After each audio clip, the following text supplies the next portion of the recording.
Captain Kang Dae-ho stood on the bridge of the New Horizon, watching the stars through the main window.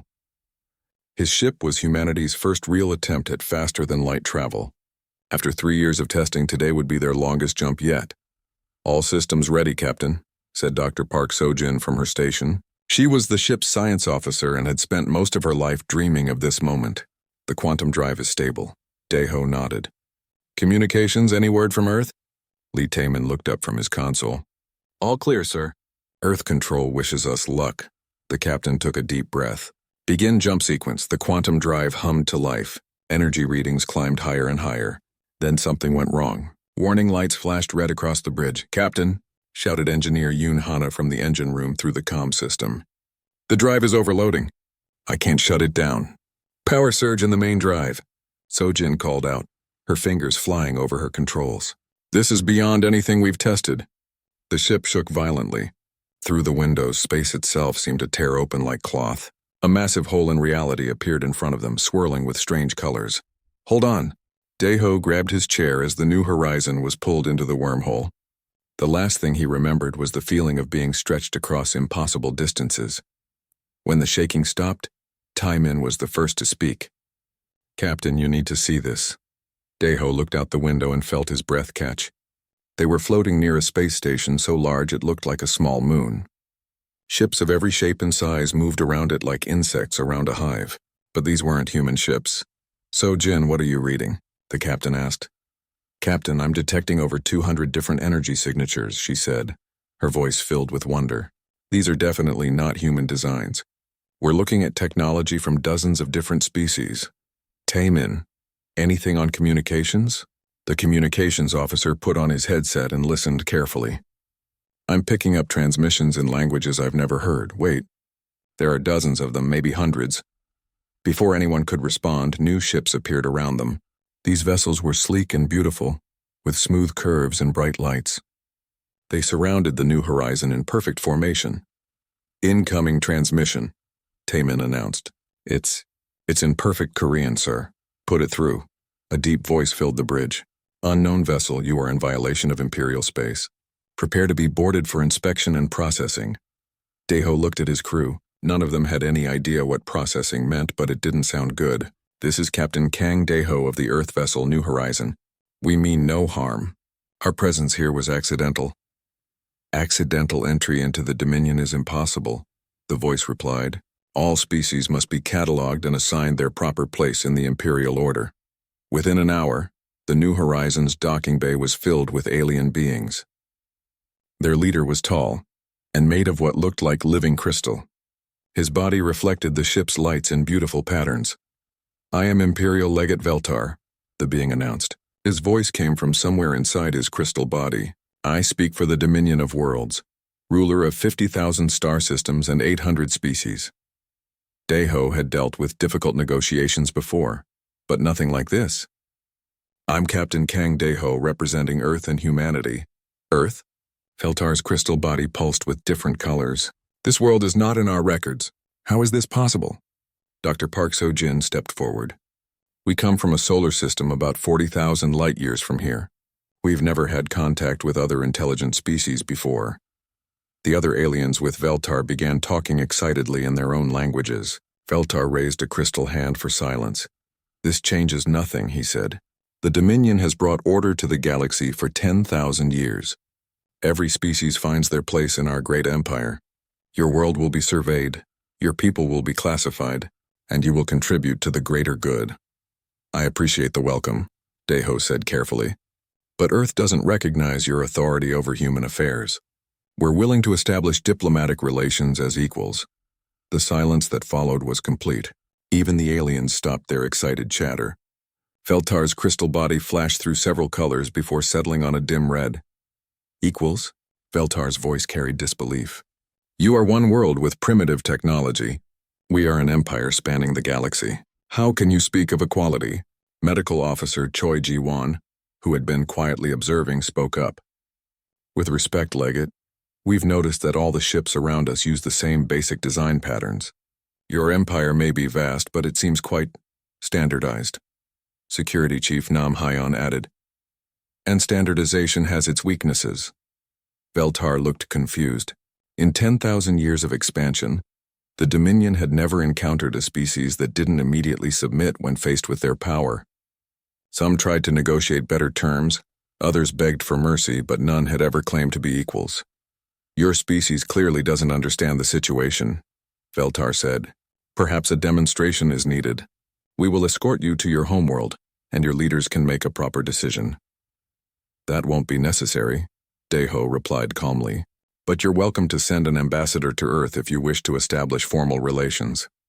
Navigator Song Minho had been studying the readings from their arrival. He whispered to Sojin, "The wormhole that brought us here. It's artificial. Someone built it, but the energy patterns don't match the Imperial ships." Sojin nodded and quietly passed this information to the captain. Veltar was becoming agitated. His crystal body pulsed brighter. "You will accompany us to the Imperial capital. The Council will decide your fate." "No," Deho said simply. The word hung in the air like a physical thing. In the long history of the Dominion, no species had ever said no and meant it. They threatened, they negotiated, they tried to bargain, but in the end, they all submitted. "What did you say?" Veltar asked. "I said no. We came here by accident and will leave when our ship is repaired. Earth governs itself, and that's not changing." The other aliens began talking again, this time with urgent whispers. Veltar's body cycled through colors rapidly. "This is unprecedented," he said finally. "I must contact the Imperial Council. You will remain here until they decide how to proceed." "We'll repair our ship and leave when we're ready," Deho said. "You're welcome to observe, but we're not prisoners." After the aliens left, the human crew gathered on the bridge. "Captain," Taemin said, "I've been monitoring their communications. They're completely confused.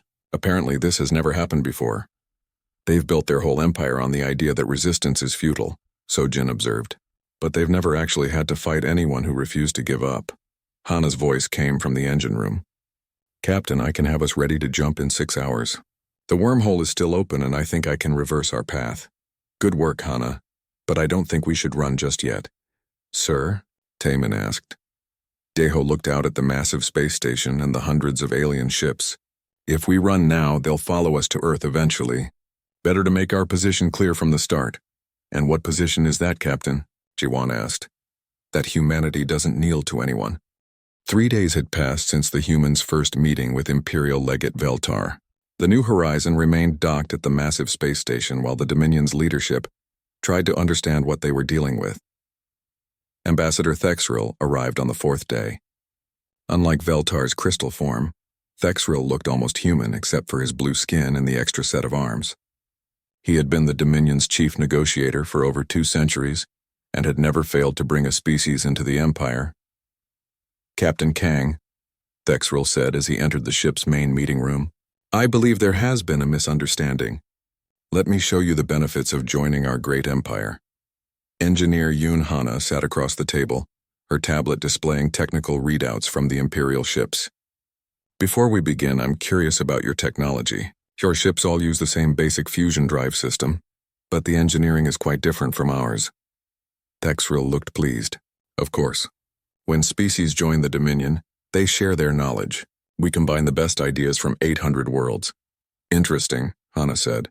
"But you use a single standardized design across all your ships. Why not let each species keep developing their own technology? Standardization brings efficiency," Thexril replied. "Why have 800 different ways to do the same job?" Dr. Park Sojin leaned forward. "Because different approaches might lead to better solutions. Our quantum drive uses completely different principles than your fusion systems. If we hadn't developed it independently, we never would have found that wormhole." Thexril waved 2 of his 4 hands dismissively. "One lucky accident doesn't prove anything.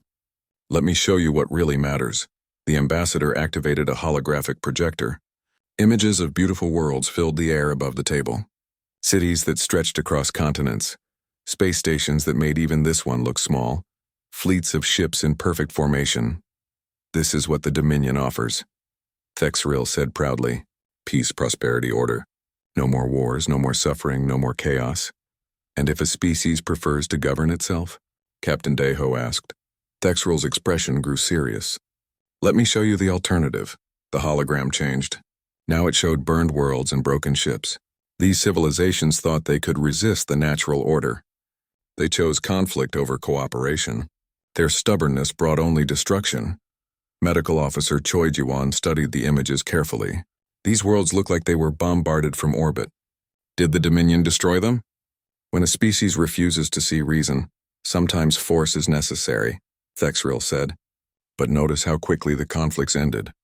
Once resistance was broken, we helped them rebuild. Now they are productive members of our empire. How exactly do you plan to enforce this across 40,000 light-years to Earth? Ji-won asked quietly. The question hung in the air. Thexril's forearms gestured as he tried to find an answer. The Dominion's reach is vast, he said finally. Distance is no barrier to our authority. Security Chief Nam Hyun had been silent during the presentation, but now he spoke. I've been watching your security forces, Ambassador. They're impressive, but they seem designed more for crowd control than actual warfare. Peacekeeping requires different skills than war-making. Thexril replied. When was the last time the Dominion fought a real war? Nam Hyun asked. Thexril paused. We have brought peace to the galaxy. There is no need for wars. But when was the last time you had to fight someone who actually fought back? The ambassador's blue skin darkened slightly. This conversation is not productive. Let me explain the benefits of membership more clearly. For the next 2 hours, Thexril detailed the Dominion structure. Species were classified by their capabilities. Some provided raw materials, others manufacturing, others scientific research. Each world specialized in what they did best, and the Empire coordinated everything. It sounds efficient, Communications Officer Lee Taeman admitted. It is the most efficient system ever created. Thexril agreed. No waste, no conflict, no confusion about who is responsible for what. But what if a species wants to try something new? Engineer Hana asked. What if they want to develop in a different direction? The Council of Species considers all proposals, Thexril said. If an idea has merit, it will be approved. How long does approval take? The Council meets every 10 years.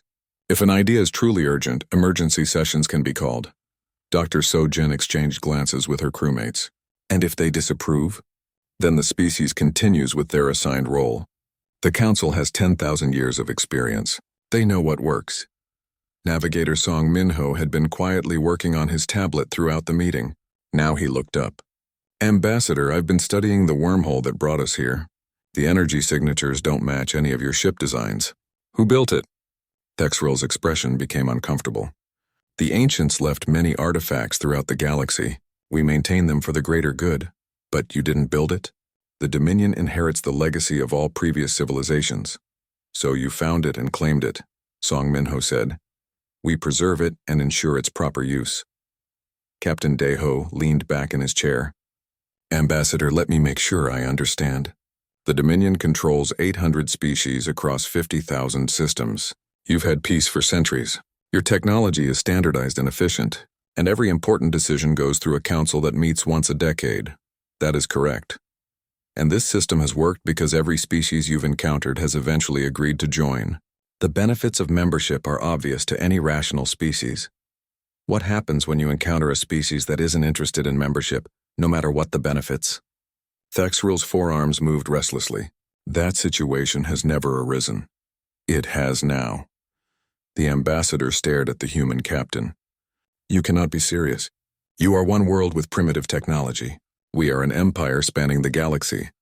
Size isn't everything, Security Chief Nam Hyun observed. Sometimes the bigger something gets, the harder it is to control. Your empire is impressive, Dr. So-jin added.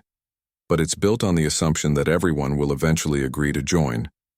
What's your plan when someone says no and means it? Thexril stood up abruptly. This discussion is pointless. You will see reason when you understand the consequences of refusal. And what consequences are those? Captain Daeho asked calmly. The ambassador's blue skin had darkened to almost purple. The Dominion has resources you cannot imagine. Fleets that could darken your skies. Weapons that could crack your planet. But you won't use them, Medical Officer Ji-won said quietly. What? You won't destroy Earth. You're not conquerors, you're collectors. A dead world has no value to your empire. Thexril opened his mouth to respond, then closed it. For 2 centuries, the threat of overwhelming force had been enough. No species had ever called his bluff. You need time to consider, he said finally. The Council will send representatives to your homeworld. They will explain the situation to your leaders. Our leaders will tell you the same thing we have, Captain Deho replied. Earth governs itself. After Thexrel left, the human crew gathered in the ship's common area. He's scared, Namhayan said bluntly. Did you see how he reacted when we started asking real questions? Their whole system depends on voluntary cooperation, Sojin observed. They've never had to force anyone because the threat was always enough. But the threat only works if you're willing to follow through, Jiwan added. And they can't destroy productive worlds without damaging their own empire. Engineer Hana pulled up technical readings on her tablet. I've been analyzing their ships. They're beautiful, but they're not built for war. They're built for show. What do you mean? Captain Deho asked. Look at this, Hana said, sharing her screen. Their weapons are designed to disable, not destroy. Their shields prioritize appearance over protection. These ships are meant to intimidate, not fight. An empire built on bluffs, Taman mused. And we just called their bluff, the captain replied. Grand Admiral Zorthak had not expected to come out of retirement. For 300 years, he had enjoyed a peaceful life on the imperial capital world, writing memoirs about the old days when the Dominion still encountered resistance. But the human situation required someone with actual military experience. The Grand Admiral's flagship, the Eternal Glory, led a fleet of 200 ships toward the Sol system. Each vessel was a masterpiece of imperial engineering, designed to inspire awe in anyone who saw them. Their hulls gleamed like polished mirrors and their formation was perfect. Admiral, his aide reported, we're receiving transmissions from the human homeworld. They seem to know we're coming. Zorthak wasn't surprised. Word of their departure had spread quickly through the Empire's communication networks. What are they saying? They're asking us to state our intentions and identify our diplomatic credentials. The Grand Admiral almost smiled. Diplomatic credentials, as if the Dominion needed permission to enter any system in the galaxy. Tell them we are here to discuss their integration into the Empire. Sir, they're also requesting that we maintain our current distance and not approach their inner system without permission. Impossible. Continue on our present course. As the Imperial fleet entered the outer edge of the Sol system, Zorthak studied the intelligence reports about humanity. One world primitive by Imperial standards with a population of only 8 billion. Their technology was crude, their government fractured into hundreds of competing nations. This should be simple. But as they approached the inner system, something unexpected appeared on the sensors. Admiral, the sensor officer called out, I'm detecting multiple vessels emerging from behind the fourth planet. No, wait, there are more coming from the asteroid belt. Zorthak moved to the main display. Ships were appearing from everywhere. They emerged from behind moons, rose from planetary surfaces, and decloaked from positions throughout the system. These weren't the primitive vessels he had expected. How many ships? He asked. 50 confirmed, sir. Possibly more. The human vessels looked nothing like Imperial designs. Where Imperial ships were smooth and beautiful, these were angular and practical. Their hulls were dark, making them hard to see against space, and they moved in ways that made no sense. Dr. Shin Minji's voice came through the communication system from Earth. Grand Admiral Zorthak, this is Earth Defense Coordinator Shin Minji. We welcome you to our system, but we must ask you to halt your advance and state your business. This is Grand Admiral Zorthak of the Imperial Navy, he replied. We are here to discuss your world's integration into the Dominion of Worlds. We require immediate access to your planetary government. I am speaking for our planetary government, Admiral. What exactly do you mean by integration? Zorthak had given this speech hundreds of times before. The Dominion brings order to the galaxy. Your species will be classified, your world's resources cataloged, and your people assigned roles that best serve the greater good. Resistance is futile and will only bring suffering. There was a long pause before Dr. Shin responded. Admiral, thank you for the explanation. Our answer is no. No. Earth declines your offer. You're welcome to establish an embassy if you wish to pursue normal diplomatic relations between equals. Zorthak felt something he hadn't experienced in centuries. Confusion. You don't seem to understand the situation. We are not making an offer. This is how the galaxy works. Not anymore, came the reply. The human ships had been moving during the conversation, taking positions throughout the system. They didn't form neat lines like Imperial vessels. Instead, they clustered in small groups with individual ships darting between formations like insects.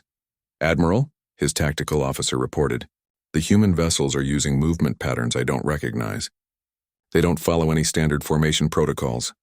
"Because they don't know any better," Zorthak replied. But he was starting to feel uneasy. "All ships demonstrate Imperial power." Full formation display. The Imperial fleet arranged itself into perfect geometric patterns. Each ship's position was precisely calculated for maximum visual impact. Their weapons powered up in unison, creating beautiful light displays across their hulls. It was magnificent. It was terrifying. It had never failed to bring immediate surrender. The human response was swift. 20 small fighter craft shot out from behind Earth's moon, moving faster than anything Zorthak had ever seen. They flew in wild, unpredictable patterns, weaving between his ships like they were dancing. "What are those things?" he asked. "Single-pilot fighters, sir," the sensor officer replied. "They're too small to be effective against our capital ships." But the fighters weren't attacking. They were studying.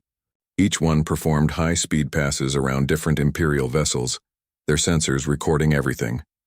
Pilot Jiang Wu led the squadron, his fighter darting close to the Imperial flagship. Through his cockpit window, he could see the massive ship's elegant design. It was beautiful, but he noticed something important. All the weapons faced forward. "Control, this is Wu," he reported back to Earth. "These ships are built for intimidation, not combat. Limited firing arcs, weak rear shields, and their formation makes them sitting ducks."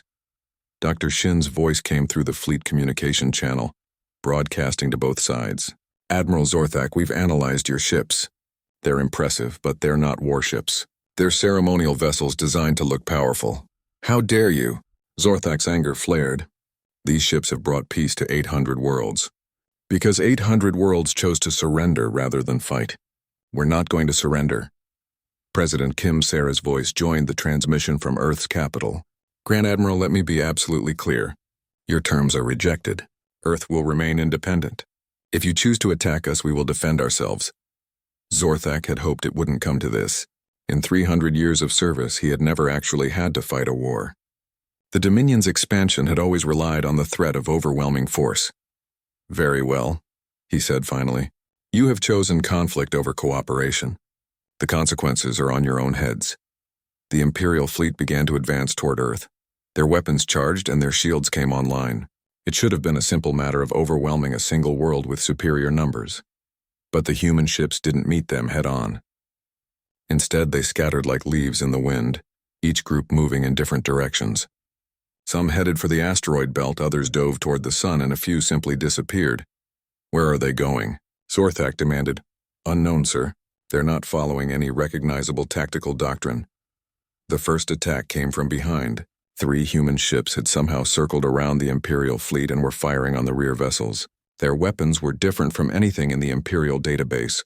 Crude-looking missiles that hit harder than they should. "Return fire," Zorthak ordered, but by the time his ships turned around, the human attackers were gone, replaced by different ships attacking from a completely different direction. For the next 6 hours, the Imperial fleet tried to engage an enemy that refused to stand still. The humans hit fast and hard, then vanished before Imperial weapons could target them. They used the system's geography against the invaders, hiding behind planets and moons, using gravitational fields to accelerate their attacks. Commander Bakhtel, captain of the Imperial cruiser Righteous Purpose, found himself trying to fight an enemy that seemed to be everywhere at once. "Admiral, we can't get a solid lock on any of them. They keep changing position faster than our targeting systems can compensate." "Then target their planet directly," Zorthak ordered. "If we can't catch the ships, we'll force them to defend their homeworld." But as the Imperial fleet moved toward Earth, the human tactics changed again. The scattered ships suddenly converged from all directions, attacking the Imperial formation from 6 different angles simultaneously. Pilot Jiang Wu led his squadron in a high-speed attack run against the flagship. His small fighter should have been swatted aside like an insect, but he had studied the ship's blind spots during his earlier reconnaissance. "All wings, target their sensor arrays," he broadcast to his squadron. "Blind them first, then hit their engines." The attack was over in minutes. The flagship's sensors were damaged, its engines crippled, and its beautiful hull scarred by weapons impacts. Worse, the precise Imperial formation was broken as ships tried to avoid the chaotic human attacks. "Admiral," his aide reported, "we've lost 37 ships. The humans have lost none." Zorthak stared at the tactical display in disbelief. How could primitive humans outfight the Imperial Navy? The answer came from an unexpected source. Captain Kang Deho's voice reached them from the New Horizon, which had been observing the battle from a safe distance. "Admiral Zorthak, you're fighting like you expect us to line up and trade shots with you.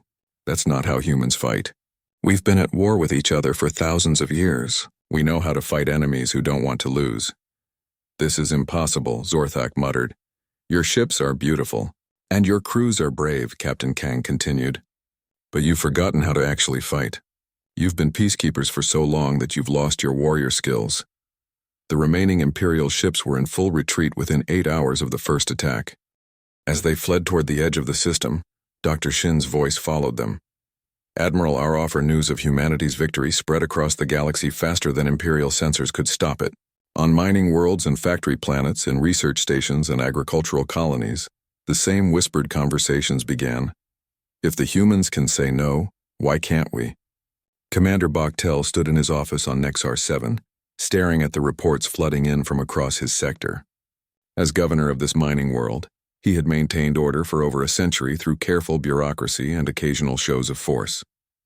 But something was changing. "Sir," his aide announced, "the local council is requesting another meeting." Bakhtel sighed. "What do they want this time?" "They're calling it a declaration of autonomy, sir. They want to govern their own mining operations and keep more of the profits on world." The governor felt a cold fear in his stomach. Autonomy? They can't be serious. But when he met with the local leaders, their representative, a weathered miner named Grixtal, spoke with a confidence Bakhtel had never heard before. "The humans showed us something, Governor," Grixtal said simply. "They showed us that the Empire isn't as strong as it pretends to be." "You can't compare yourselves to humans," Bakhtel replied. "They were lucky. They caught our forces by surprise. Maybe, but they fought smart, not just lucky. And they didn't back down when threatened." Another council member, Yelnara, leaned forward. "We've been mining ore for your empire for 300 years, Commander. In all that time, have you ever actually helped us? Or have you just taken our resources and given us the minimum needed to survive?" Bakhtel tried to maintain his authority. "The Empire provides protection, stability, and purpose. Without Imperial oversight, your world would descend into chaos." "Would it?" Grixtal asked. "Or would we finally have a chance to build something for ourselves?" "If you resist Imperial authority, I will be forced to call for orbital bombardment," Bakhtel threatened. The local leaders exchanged glances. Yelnara smiled. "No, you won't." "What?" "You won't destroy a productive mining world. The Empire needs our ore more than we need their protection." Bakhtel realized with growing horror that they were right. The Empire had never actually destroyed a valuable world. They couldn't afford to. 3 star systems away, Dr. Hanjisu was having similar conversations, but from the other side. As humanity's new chief diplomat, she had been secretly contacted by resistance movements on dozens of worlds. The key is coordination, she explained to a group of rebel leaders via encrypted quantum communication. The Empire can handle isolated uprisings, but they can't fight everywhere at once. The hologram of Kexnara, a leader from the industrial world of Vortex Prime, nodded eagerly. "Our factories produce most of the Empire's manufactured goods. If we stop shipment..." "Exactly," Dr. Han agreed. "But you need to be smart about it. Don't declare open rebellion, just experience technical difficulties, equipment breakdowns, supply chain problems, things that could happen naturally." Another hologram representing the agricultural world of Harvest Moon joined the conversation. "Our food supplies 6 core worlds. If we have crop failures at the same time as your manufacturing problems, the Empire will have to choose which crisis to address first," Dr. Han finished. "And while they're dealing with one problem, the others get worse." On Earth, engineer Bae Dong-hyun was working on a different kind of assistance. His team had been analyzing captured Imperial technology and making disturbing discoveries. "It's worse than we thought," he reported to President Kim Sera. "Their advanced technology is mostly just stolen innovations from member species. They take the best ideas, standardize them, and then prevent anyone from improving on them further." What does that mean practically? The president asked.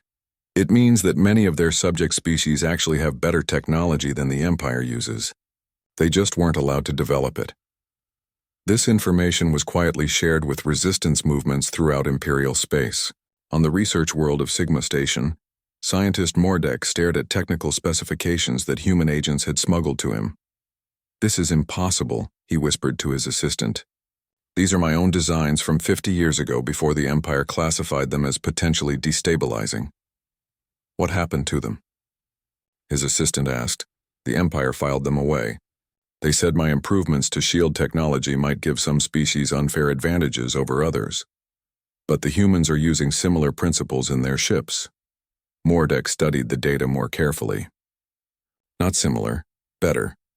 They took the basic concept and developed it further, without Imperial oversight limiting their progress. Within weeks, equipment failures began plaguing Imperial installations throughout the galaxy. Shield generators developed mysterious power fluctuations.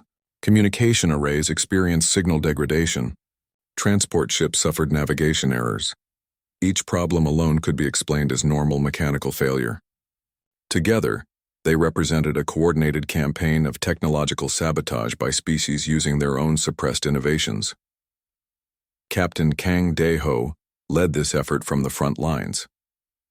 His ship, the New Horizon, had become the unofficial flagship of human exploration missions that somehow always ended up in contested systems. Captain, Communications Officer Lee Taemin reported, "We're receiving a distress call from the Kepler system. Imperial forces are trying to suppress a workers' uprising." "What kind of uprising?" Dae-ho asked. "The usual. Local population demanding self-governance, Imperial commander threatening orbital bombardment, everyone waiting to see who blinks first. Set course for Kepler. We're going to observe the situation." "Just observe, sir." Captain Dae-ho smiled. "Of course. Though if anyone happens to ask for technical advice on defensive systems or communication protocols, it would be rude not to help." The New Horizon arrived in the Kepler system to find an Imperial cruiser facing off against a collection of mining vessels and converted freighters. The local ships were armed with mining lasers and cargo manipulators, hardly military weapons but better than nothing. "Imperial vessel," Dae-ho broadcast. "This is the Earth ship New Horizon. We're here to observe and ensure no violations of interspecies law occur." "There is no interspecies law," came the angry reply from Imperial Commander Vexmore. "Only Imperial law." "Funny thing about that," Dr. Park Sojin observed from her science station. "We've been talking to a lot of species lately, and most of them don't remember agreeing to Imperial law. They just remember being told they had no choice." The standoff lasted for 3 days. During that time, the human ship provided technical consultations to the local rebels. Engineer Yoon Hana helped them optimize their mining lasers for defensive use. Navigator Song Minho shared information about Imperial ship blind spots and weaknesses. When Commander Vexmore finally opened fire, expecting to quickly crush the uprising, he discovered that his targets were no longer helpless. The rebel ships moved with coordination and purpose, targeting his vessel's weak points with precision that suggested professional military advice. "This is human interference," Vexmore shouted over the communication channels. "This is human observation," Captain Dae-ho replied calmly. "We're simply documenting how local species defend themselves when threatened." The Imperial cruiser retreated after suffering significant damage. As it fled, the human ship broadcast a message throughout the system. Any species has the right to defend itself against unprovoked aggression. Similar scenes played out across dozens of star systems. Imperial forces found themselves facing not desperate, disorganized rebels, but coordinated resistance movements armed with knowledge of Imperial weaknesses and tactical advice from experienced human military officers. On the Imperial capital world, Supreme Chancellor Vorthak convened an emergency session of the Inner Council. "The situation is spiraling out of control," reported Intelligence Minister Keltaran. "We have active uprisings in over 200 systems, work stoppages in 500 more, and communication disruptions throughout the outer territories." "How is this possible?" Vorthak demanded. "We have maintained order for 10,000 years. Because for 10,000 years resistance was isolated and uncoordinated," military advisor Zekthul explained. "The humans have changed that. They're providing technical assistance, tactical advice, and most importantly, proof that resistance can succeed. Then we crush the humans and make an example of them. With what? Zekthul asked bluntly. Half our fleet is scattered across the galaxy, trying to contain local uprisings. The other half is demoralized after the disaster at Sol. And every day we delay, the resistance gets stronger. Chancellor Vorthak stared at the galactic map displayed in the council chamber. Red indicators marked systems in open rebellion. Yellow ones showed areas of unrest, and green indicated loyal territories. There was far too much red and yellow, and the green areas were shrinking daily. What do the humans want? He asked finally. Nothing, Intelligence Minister Keltaran replied. That's what makes them so dangerous. They're not trying to build their own empire or demand tribute. They just want everyone to be free to govern themselves. And that's a threat to everything we've built, the Chancellor said quietly. For the first time in 10,000 years, the Dominion of Worlds faced an enemy that couldn't be bought. Threaten. Supreme Chancellor Vorthak stood before the massive war room display, watching red indicators spread across the galactic map like a disease. In 6 months, the human problem had become a galactic crisis. He had no choice but to authorize the largest military mobilization in Imperial history. 5,000 ships, announced War Marshal Kekstar, pulled from retirement after 200 years of peaceful service. Every available vessel from across the Empire. This will be the largest fleet ever assembled. Good, Vorthak replied. Crush the humans quickly, and the other rebellions will collapse without their inspiration. But mobilizing 5,000 ships across 50,000 light-years of space proved more difficult than anyone expected. Supply lines stretched beyond breaking points. Coordination between different species' military traditions became a nightmare, and many member worlds quietly refused to contribute their best vessels to what they privately considered a losing cause. Chief, strategist Lim Seoyeon studied the intelligence, reports from her office on Earth. The patterns were clear to anyone who understood logistics and human nature. They're going to try overwhelming force, she reported to President Kim. Sarah, everything they have. Thrown directly at Earth. Can we stop them? We don't need to stop them. We just need to make them stop themselves. Captain Ojiho received his orders 3 weeks later. His stealth ship, the Shadow Walker, was one of 20 vessels assigned to deep strike missions behind enemy lines. Remember, Lim Seoyeon briefed the strike team commanders, we're not trying to win a battle. We're trying to win a war without fighting one. What's the difference? Asked Captain Quan Moran of the Silent Storm. A battle is about destroying the enemy. A war is about making the enemy give up fighting. The human strategy was simple in concept but complex in execution. Instead of meeting the Imperial Armada head-on, they would attack everything that made the Armada possible: supply bases, communication relays, fuel depots, and repair stations. Ojiho's first target was a major supply depot in the Centauri system. The facility was massive, designed to service hundreds of ships simultaneously. It was also completely undefended. No one had ever attacked Imperial infrastructure before. This almost feels unfair, his weapons officer commented as they approached the station. Fair fights are for sports, Ojiho replied. This is survival. The attack lasted less than an hour. The Shadow Walker destroyed the station's fuel storage, disabled its manufacturing facilities, and eliminated its communication arrays before disappearing back into space. The station's personnel were evacuated safely, but the facility was useless. Similar attacks happened simultaneously across the Empire's rear areas. Engineer Quan Moran led a team that specialized in sabotaging the quantum communication networks that held the Empire together. Her ships would appear at remote relay stations, plant sophisticated viruses in the communication systems, and vanish before Imperial security forces arrived. The beauty of their system is also its weakness, she explained to her crew. Everything is centralized and standardized. If you know how to break one part, you can break all of them. War Marshal Kekstar watched his carefully planned offensive fall apart before it even began.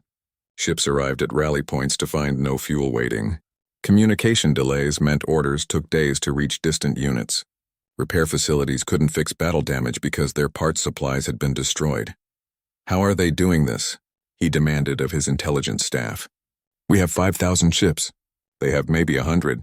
They're not fighting our ships, sir, his aide replied. They're fighting our logistics. Then defend our logistics. With what?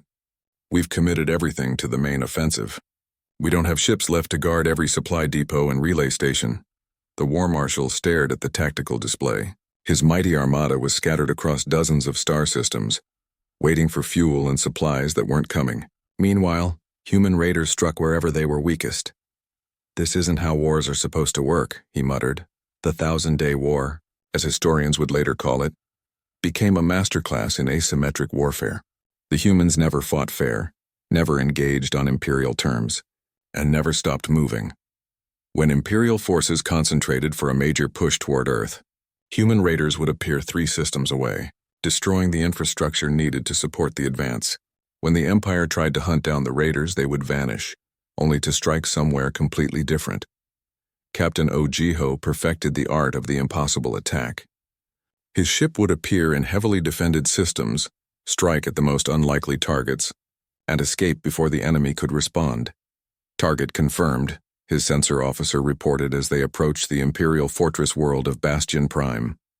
"Orbital shipyard, maximum security, and probably impossible to attack," his tactical officer added. "That's why no one will expect it." Ojiho replied. The attack on Bastion Prime shipyard became legendary among human forces. The Shadow Walker used the planet's own defensive satellites against the orbital facility, triggering a chain reaction that destroyed 3 capital ships under construction, while making it look like an internal accident. But the most devastating blow came from an unexpected source: the Empire's own subjects. As the war dragged on and Imperial resources were stretched thin, member worlds began to notice something. The mighty Empire that had protected them for millennia was suddenly unable to protect itself. On Vortex Prime, Industrial Supervisor Kexnara made a simple announcement. "Due to supply shortages caused by ongoing military operations, we are suspending all non-essential manufacturing until further notice." The non-essential manufacturing happened to include components for Imperial warships. On Harvest Moon, Agricultural Coordinator Telvana reported, "Crop yields have been affected by unusual weather patterns. We will need to retain more food supplies locally to ensure our population's survival." The retained food supplies were exactly what the Imperial Navy needed to feed their crews. Similar problems appeared throughout the Empire. Each one alone could be explained by wartime disruptions. Together they represented a coordinated campaign of passive resistance by species that had learned from humanity's example. War Marshal Kexstar found himself fighting a war without adequate supplies, against an enemy that refused to stand still, while his own empire crumbled behind him. "Sir," his communications officer reported during one particularly bad day, "we've lost contact with 16 supply bases, 3 sector headquarters, and the entire 4th Fleet." "Lost contact? What does that mean?" "Unknown, sir. They're not responding to communications, but there's no evidence of battle damage." The truth was simpler than anyone realized. Imperial units throughout the galaxy were simply giving up, faced with endless supply problems, impossible orders, and an enemy they couldn't catch. Many commanders quietly withdrew to defensive positions and waited to see what would happen. The war effectively ended not with a great battle, but with a gradual collapse of Imperial will to fight. Ships began returning to their home systems to protect vital installations. Supply convoys found excuses to delay or reroute. Communication networks experienced mysterious failures that somehow only affected military traffic. Chief Strategist Lim Sioyon observed the Empire's dissolution from Earth's war room. "They're not surrendering," she noted. "They're just stopping." "Is that better or worse?" President Kim Sara asked. "Better for everyone. A formal surrender would require them to admit defeat, which would be humiliating. This way they can pretend they're making a strategic withdrawal while they reorganize." "And are they reorganizing?" Lim Sion looked at the intelligence reports covering her desk. Imperial forces were scattered, demoralized, and increasingly focused on local defense rather than galactic conquest. Meanwhile, human-advised resistance movements controlled hundreds of systems and were declaring independence daily. "No," she said finally. "They're dying. They just don't know it yet." War Marshal Kexstar made his final report to Supreme Chancellor Vorthak from his flagship, now retreating toward the Imperial core systems. "The offensive has been suspended," he said formally. Imperial forces are consolidating defensive positions while we assess the strategic situation. It was the closest he could come to admitting total defeat without actually saying the words. And the humans? Still attacking our infrastructure, still advising rebels, still refusing to engage in conventional warfare. Vorthak was quiet for a long moment. How do we fight an enemy that won't follow the rules? We don't, Chancellor. We learn to coexist with them, or we continue losing pieces of our empire until there's nothing left to fight for. The 1,000-Day War was over, not because anyone signed a treaty, but because the Empire no longer had the will or resources to continue fighting. The galaxy had learned that the Dominion's power was an illusion, and illusions only work as long as everyone believes in them. Humanity had won without conquering anyone, without demanding tribute, and without imposing their own system of government on others. They had simply refused to surrender and helped others do the same. As War Marshal Kekstar looked out at the stars from his retreating flagship, he wondered if this was what defeat always looked like. Not a single moment of collapse, but a gradual realization that the world had changed and there was no going back.